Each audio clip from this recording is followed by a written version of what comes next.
All the evidence we have, every single indicator is that this is all Mr. Holmes's activity, and that he wasn't particularly aided by anyone else.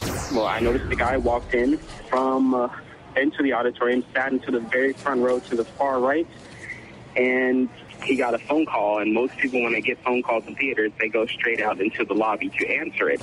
This person went directly to the emergency exit to take his phone call, which I thought was unusual. He seemed like he had his foot propped open by the door, and from the crack, it looked like he was signaling somebody or looking for somebody to come his way. As I was sitting down to get my seat, I noticed that a person came up to the front row, to the front right, sat down, and as credits were going, I know it seemed like he got a phone call. So he went out towards the emergency exit doorway, which I thought was unusual, to take a phone call. And it seemed like he probably pried it open or probably did not let it latch all the way.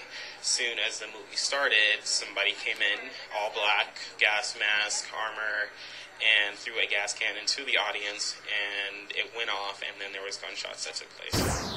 From what we saw, he wasn't alone. He had someone with him because the second can of tear gas didn't come from his side. He was completely dressed in black, head to toe. From what we saw, it seemed like he had something over his face, probably to prevent him from breathing it in. And we can only assume that someone got him in. All the evidence we have, every single indicator is that this is all Mr. Holmes's activity, and that he wasn't particularly aided by anyone else. And what we need to do is change the way in which people think about guns, especially young people. We need to do this every day of the week and just really brainwash people into thinking about guns in a vastly different way. And just really brainwash people into thinking about guns in a vastly different way.